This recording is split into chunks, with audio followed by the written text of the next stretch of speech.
Ladies and gentlemen, boys and girls, children of all ages, Bucks, Scuffles, Gazette, and Law Dog proudly bring to you the most exciting panel at LibertyCon! What's new at Raconteur Press?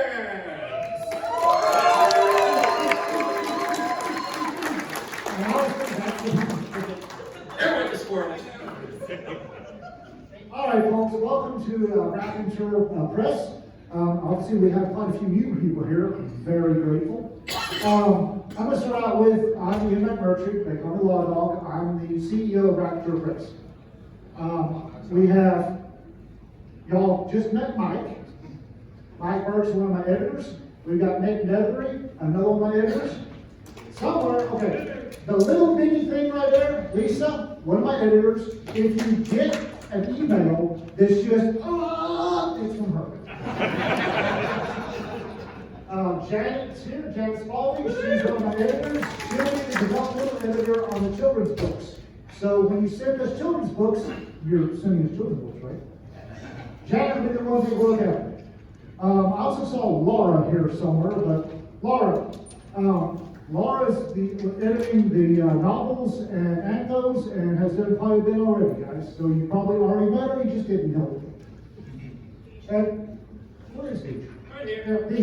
DJ Fleming in the middle is our structural editor. Stand the hell up, man. Is our structural editor. He takes your answers apart and puts it back together, okay? And last but not least, John. You got more fun than all this put together. Yeah, the reason we're wearing pants.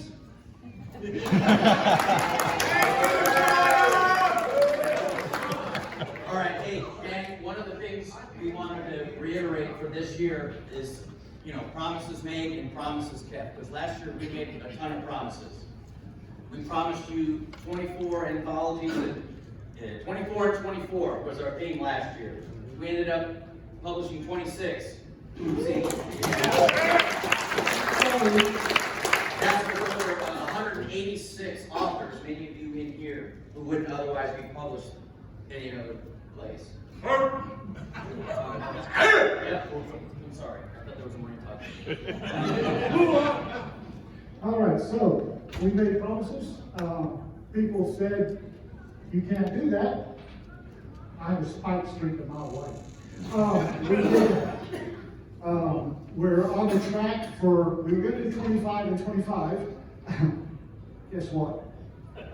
We're on track for 26 or 27 and 25. Again, we're bringing new authors. We're bringing authors that don't normally get a chance. We're giving them a chance. Promises made, promises kept, guys. We have re-edited and re-released the Malta books. Malta anthology, our very first, our defining series. The Malta anthology. Check out those covers. They are re-edited and new covers, and we're releasing them now. Now, we are about halfway through our 25 and 25. And so far this year, everything we've released has been in the top 10, if not the top 5, or number 1. And if it works in our favor for once, don't complain. We published a lot of new authors that we just talked about. Where are you? Because a lot of you are in here. If Yes. you were published with us for the first time, I need to see y'all stand up. Yeah, have a take a stand. Yes.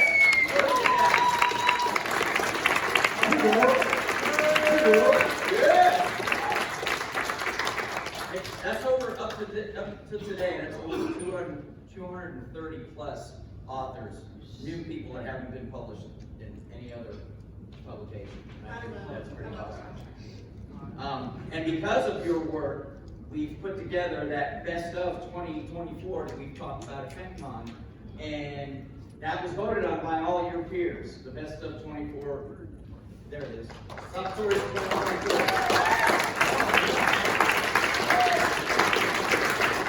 Take a wild guess why that book has not been released yet.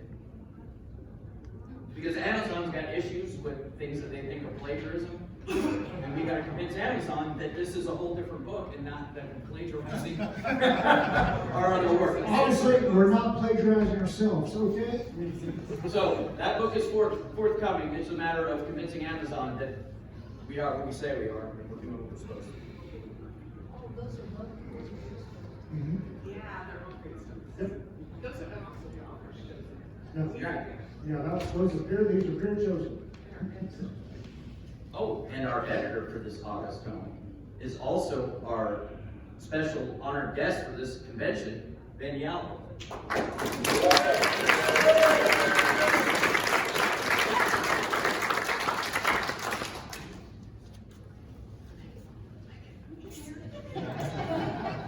You've never been to one of these before. Hey, one of the things we also promised for this year is novels. We talked about it for a long time. And we're like, why didn't I do novels? We're doing it. We Okay. promised is made, promise is given. Yep, but we're doing it a little different. And Ian here's gonna explain why. One of the things that confuses people is we are doing this different. We are serializing our novels. When you send us a novel, we will break it down into 20,000 word chunks. We will release each 20,000 word chunk a week apart, digital only. We're finding that a lot of folks will download the first one to see if they want to buy the book or not. Once they've been up for a steady period of time, we take the digital serials down and then we re-upload the complete novel in both digital and paperback format. We download it, there'll be extra stuff. And so far, this is going gangbusters. And again, somebody told me that was their report. And you know who we did work with? We are very fortunate to have as our very first novelist. We had a gentleman come up and say, I want to be your first. How the hell did you turn that down? Apparently a bucket list for John Van Stride.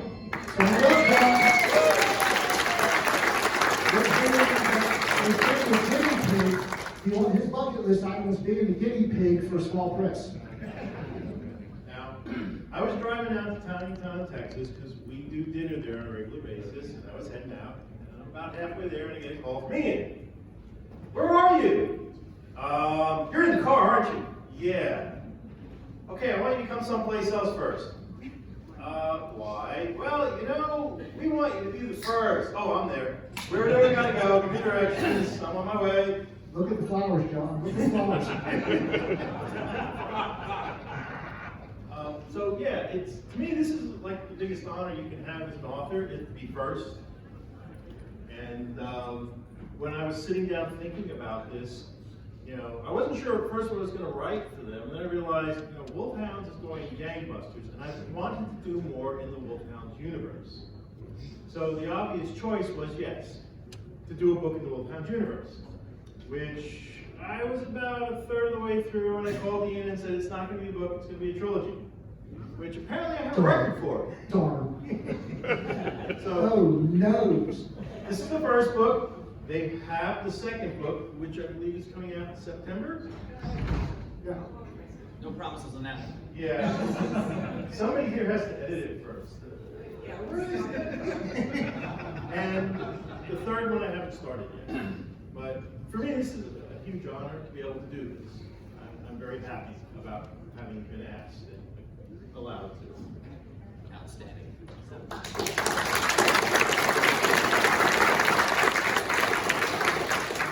So, y'all were asking about the cereals. Up there on the hell that thing is. This is an example of our cereals. On the left, you've got each 20,000 word chunk, 3 of them, with a distinctive color. Those are up, then they'll come down, and this one goes up. Same book, different cover, little extra stuff inside. So that's our cereals, right, guys? And we're also known for putting art inside our books. Also, somebody told us that would never work. You have to buy some to see it. One of the other things we promised for this year is novels by brand new authors. And one of those new authors happens to be here, the author of Muse's War, Overture of Shadows, which is an awesome, 1980s throwback to epic fantasy. And the author of that august tome is Wally Walton.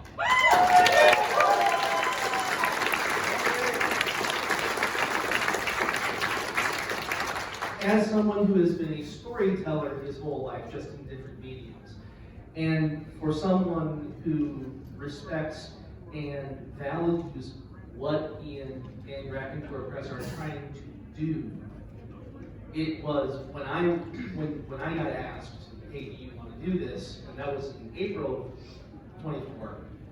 I said, absolutely.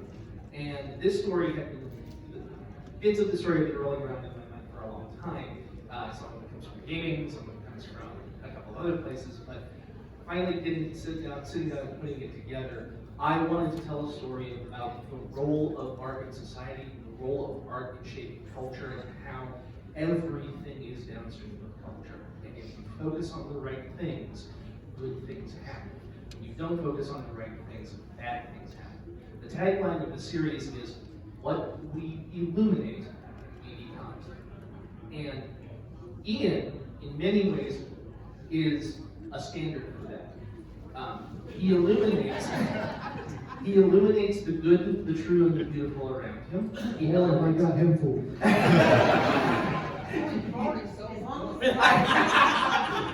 That's fair, but that's why I have a vested interest in seeing Raconteur succeed, because this is the kind of thing the culture needs.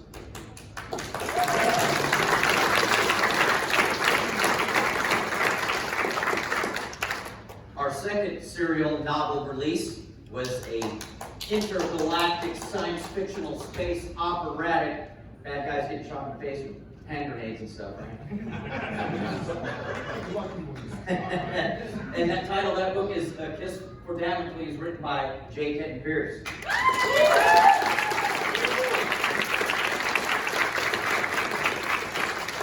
Thanks. I got about 11 stories in the Raconteur Press anthologies. And then last year I was buttonholed and I said, you have a very well-developed story world. I understand you have some manuscripts. And I'm like, 3? 7? Here we go. This is my first novel. They've been great to work with. And it is a lost colony in a space opera type universe. Survivors are, after a volcanic disaster, are basically trying to put things back together as the planet comes out of the volcanic winter.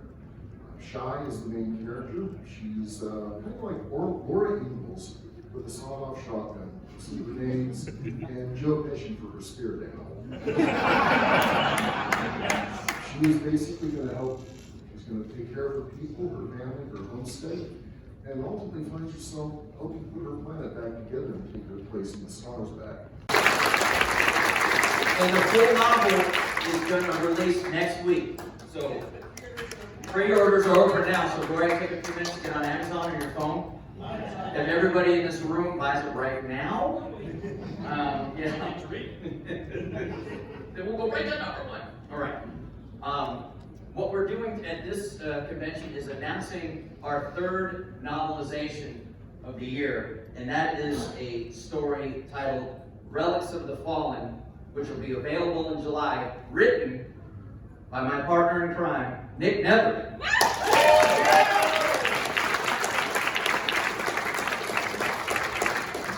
Howdy.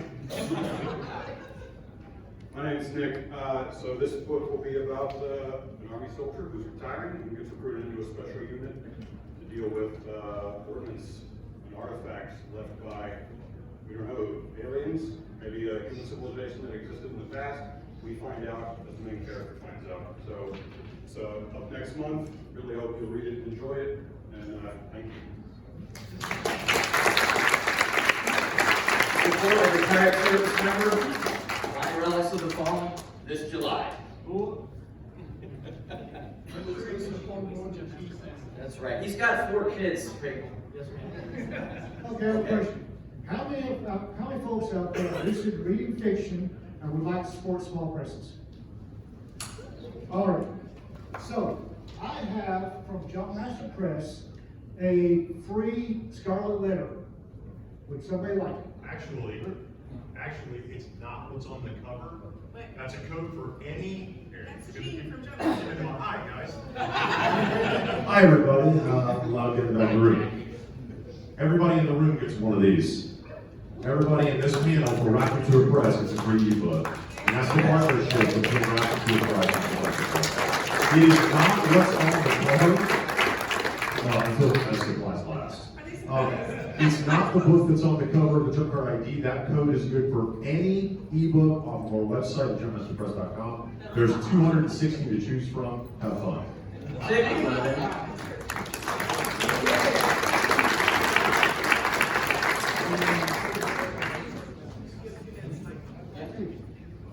We love Joe Master, great guy. If you didn't go to the panel last night, you missed it. One of the things I get really big on is small publishers that do things right by their authors, and I will support them as best I can. Jumpmaster Press is one of the small next-gen presses that does right by their authors. So if you like us, check out Jumpmaster. They're really great guys, all right?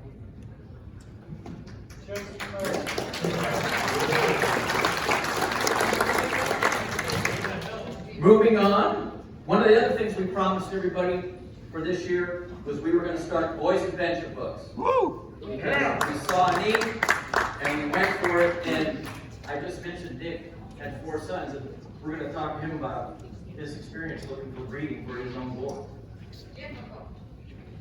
Yeah, as they grow up, you take them to libraries, and you take them to book aisles in grocery stores, and you take them to book fairs at their schools, and you realize the stuff that we grew up with, or at least my generation, party boys and adventure books, specifically for young men, it's just not a really significant portion of the market anymore.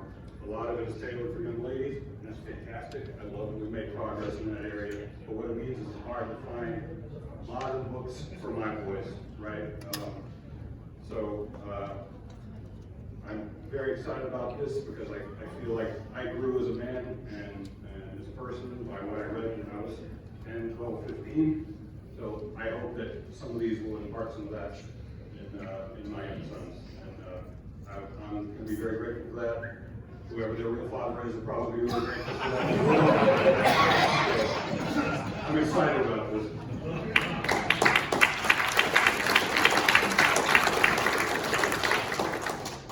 So our very first boys' adventure book was written by Prometheus Award winner Dave Freer. The title is Storm Dragon, and it was #1 for 6 weeks. And the Prometheus Award guys have already told us that this book is the first book of the year to be nominated for its own Prometheus Award.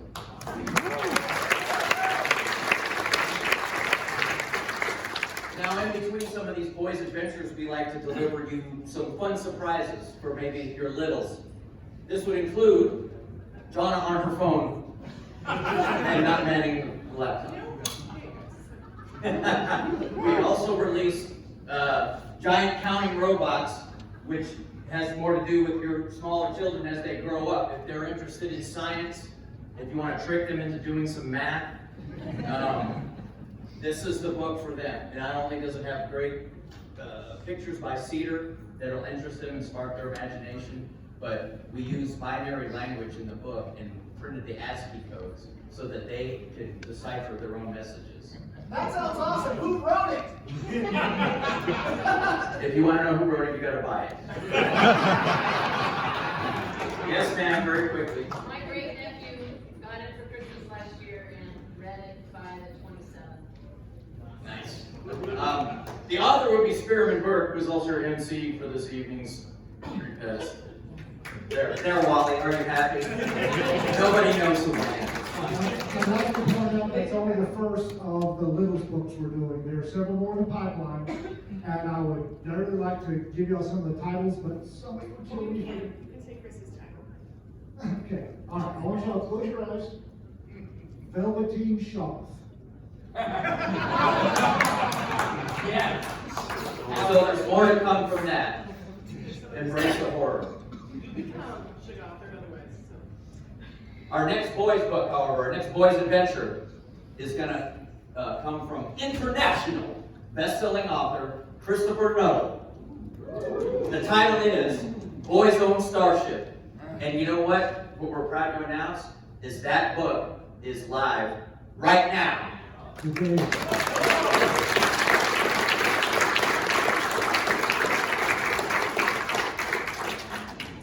But wait, there's more. Because of our commitment to new authors that we keep talking about and making promises for, our third boys adventure book is going to be written by, you don't know him, he's a brand new author, Fred Phillips. Where are you? There he is. The title of that book is Dreams of Gold and Fire. Go ahead and tell us something about it. It's That's awesome. nice to speak. So I've been submitting books to publishers for about 30 years, and these guys decided to take a chance on me. Dreams of Gold and Fire, it's a story about a boy and his dragon and 500 years.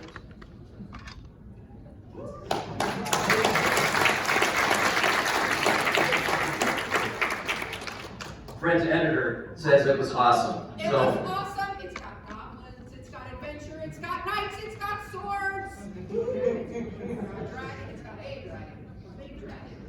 It's awesome. it's got gold and fire. It's got a fire. And there's more gold and fire. Outstanding. So the point of all that is, folks, we did what we said we were going to do last year. Promises made, promises kept. That's right. So, Boys on Starship, remember I said we did we're doing interior art that people told me I couldn't do? These are two of the interior art illustrations for Boys on Starship. So you may be asking yourself, we kept all those promises. What are you guys going to do next year? The schedule will come out here at the end of August for what we think we're going to do, because it's usually more than we think we're going to do. But we're going to do things a little different than we have the past couple of years. No. Stop it. We promised the epic fantasy. We promised the pulp adventure that we all missed as kids, right? We wanted laser beams and bad guys getting shot in the face. And if you're here today at this panel, it's because you took a stand with Raconteur Press. And we appreciate that. And when you get home, you need to tell all your friends that it's time to come home. Right? To that adventure and fantasy and intergalactic shooting bad guys in the face that we did as kids. Right? Come on home to Raconteur Press. I said from the beginning that it must be entertaining, all else is negotiable. That's not going to change. We will put out entertaining books. Give us a chance. Yeah. All right, now I'm informed that I must answer questions. So, yay. No guarantees to the response to the answers, but if you have questions, let's have them. This gentleman in the back. Yeah, I love having like boy literature. My son's 10 and it's hard to find those. But he's dyslexic and he loves audiobooks. Is there any plan for audio stuff? Yes, there is. There's 5 audiobooks. It's a little bit out because I might be a lioness. And we're exploring a couple of different tracks, but we will have audiobooks. One thing I gotta say, my son, who never reads anything without a picture, loved Dave Fir's book. He read the whole thing. It was amazing.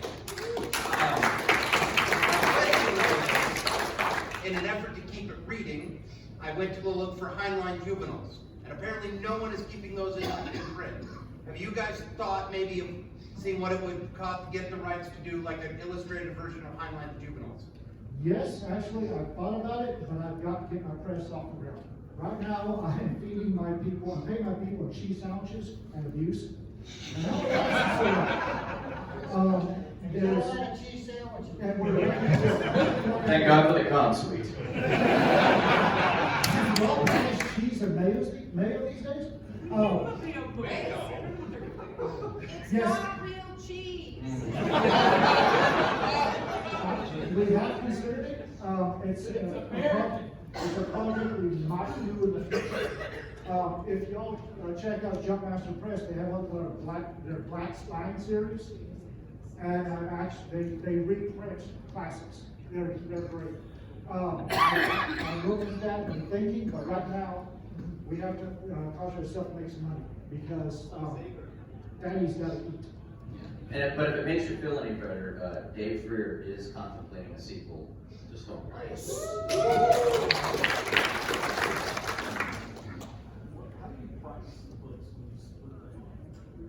How do we price them? That is a Cedar Sanderson question? I can answer that. So what we do is each serial is $2.99 each, and then the main book is I believe $5.99 for the big, and then the printed is obviously $15.99. So you can get a taste and see if you like it. The first one, which is interestingly what's happened with our numbers, it's been kind of great. And go, yeah, or you get all three because they have their own art that doesn't repeat in the main book, and the main book has separate art and has more stories and content in the back as well. So it's kind of like you get more value with all of it. Or you can buy all three, you don't have to, you just wait for the novel. So. Lady in the back. Yes, your cowboy anthologies. Right. Rick Cutler has been doing a whole series about John, and I'm gonna mispronounce the main character's Ostergaard. Right here. That's right. I'm gonna collect those in one collection for me, so I can read them all, instead of having to go to different books. Oh, Rick has an answer for you, man. Hi, thank you so much. I'm just flattered people just know my name. So, directly to talk to, there have been 6 published called Ostergaard. Good pronunciation, I like it. And what I have done since then, I've added 6 more stories. I have collected them together. I put scenes between each story to connect them all. And it's under consideration. So I've given it to Ian and his crew. And if it's good enough, that's awesome.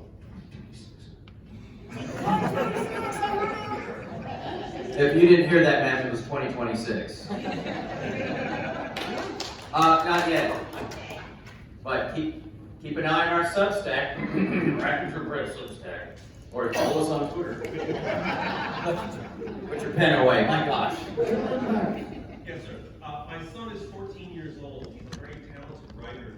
He was interested in submitting something to Raconteur. Would that be okay as a kid? Yes. Our youngest published author is 9 years old. I love it. Thank you so much. If it's entertaining, we'll read it. I cannot promise we will publish everything, but we will read it. Thank you, sir. Age certainly isn't a factor. Thank you. Yeah, guys, coming from the land of very little sleep, we read every story. Nick up there loses his mind when we did 140 submissions for, what was it, Nick? Weird West? We're West 2. Weird West 2, 140 submissions. This man earned his cheese sandwich and abuse that month. Question? Yes, ma'am.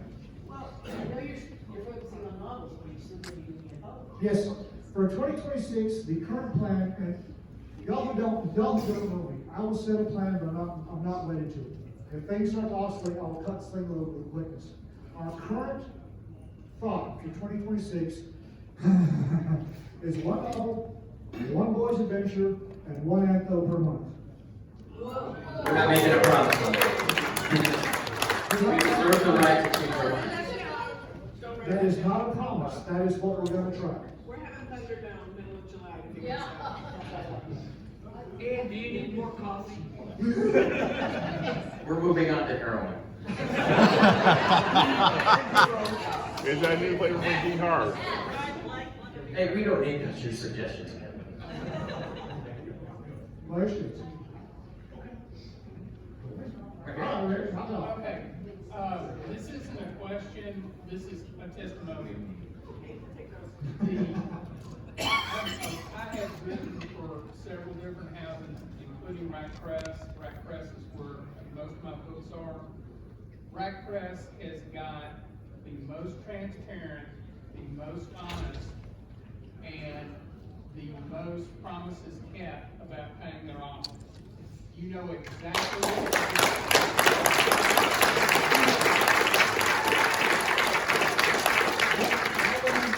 Business not knowing what the heck I was doing.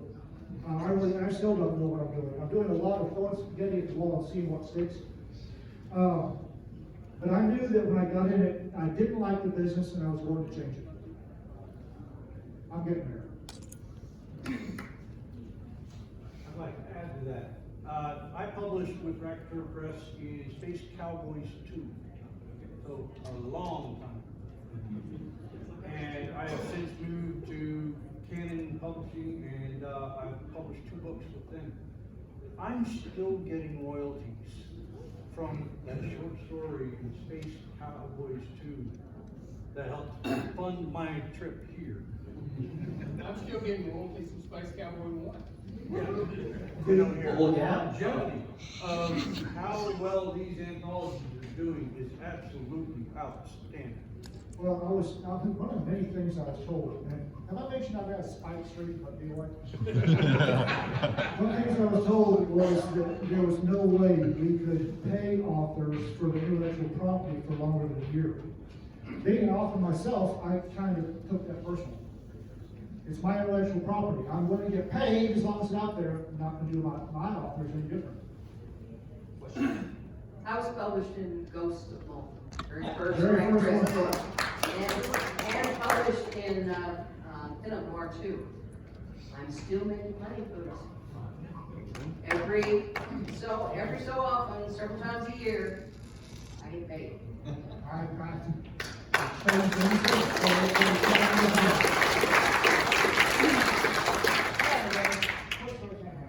We've got all kinds of stupid time. Do we have any more questions? 20 minutes. I've got nuts and swirls. Wait a minute, I want to make something clear. You're saying that you're going to tie up the rights for a year, right? Exactly. Does this mean after that year, your writers can get paid twice? Yes.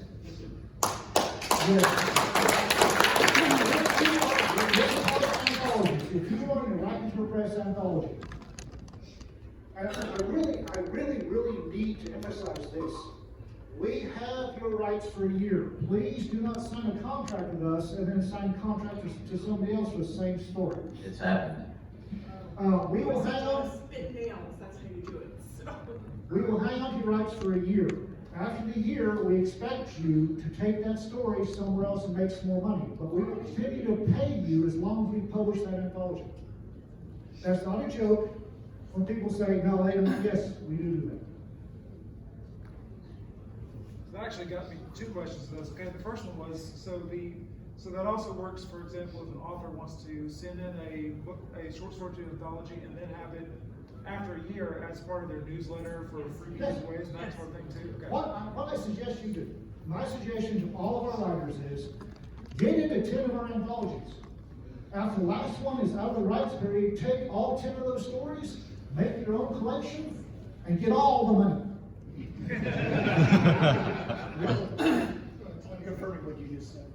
No, I'm serious. Publish 10 stories with us. After the last one's, after the year's up, take all 10, go to Amazon, publish them yourself. We'll pay you for the 10 stories while you're getting paid for the 10 stories by Amazon. I'm okay with that. I prefer that. I would like to see authors actually being able to afford a roof over their heads. And that actually feeds back to your anthology because if they put in a footnote, first published in Raconteur Press, then it goes back to the anthology and you help the other authors. I'm good either way. I want to see authors, as a struggling author myself, I want to see authors actually making what they're worth. This leads me to a question, because how are you doing struggling author wise, and how are we going to see more from you? Is that a bad question? I don't know if I do this, but I started this little company. And, In your spare time. And you'll notice he's not making any promises on that one. yeah, right. In between chopping up nut cheese for my staff, I've got some works of my own. I get around to them every now and then.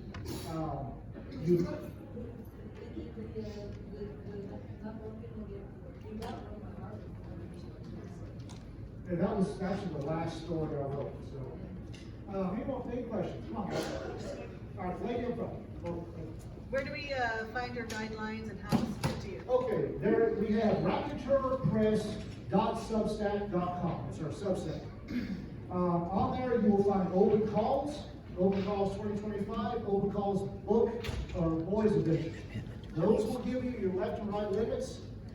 We will also, when an anthology opens up, when we open our call, or just prior to opening the call, we will have the editor for that anthology do what we call homework. And homework is because every editor is unique. Every editor expects certain stuff and doesn't like certain stuff. So to help y'all out, we have the editor who's going to be choosing the stories. You don't have to write an article about what stories he or she is looking for. We call it homework. Every one of our open calls will have a link to the homework for that open call. And I seriously suggest, I beg y'all to read the homework, because there's nothing worse as an editor when I'm picking stories to open up, say, Vice and Law, and get a story, and it's a lovely story, and it's so beautifully written, and it's a glorious piece of prose, and it's about fucking hover tanks. Yeah, when you submit your Space Marines story, or when you're submitting to Space Cowboys and you've got a group of Space Marines with cowboy hats on, take that, Pierce.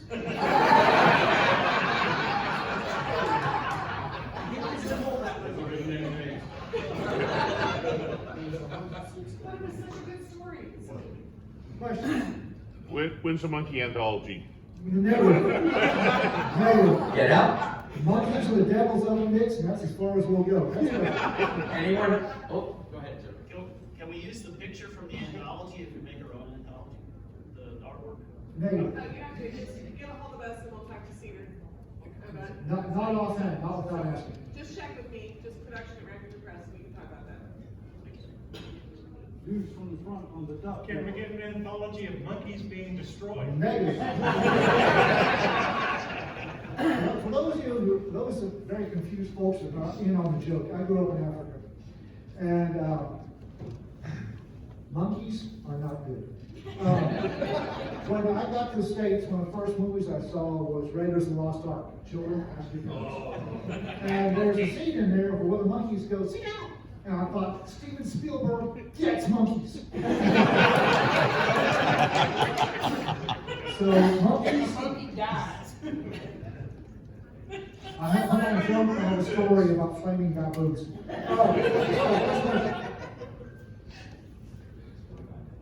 So yeah, I understand that for the Pin-Up Noir series, that the ladies on the cover represent the ladies of Rap Press. That's correct. But I am going to be editing Pin-Up Noir High Class Muscle. Can you give us some idea of who might be appearing on the cover for that? Well, my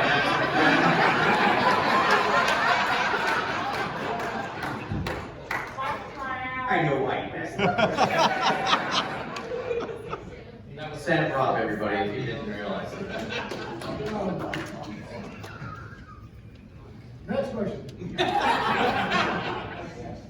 Do we have any inkling of when Yeet Cow is coming out? Yes. Okay, the Fuzzy Yeet Cow Space Marine universe, which I need to get my squirrels under control when I'm on the podcast. But that was a joke that I did on a podcast we do twice a week that you all took and ran with. I am currently working on an anthology of 10 stories for the Fuzzy Yeet Cow Space Marine universe. I have no idea when it'll come out. I've got 3 stories done, 7 to go. It's coming.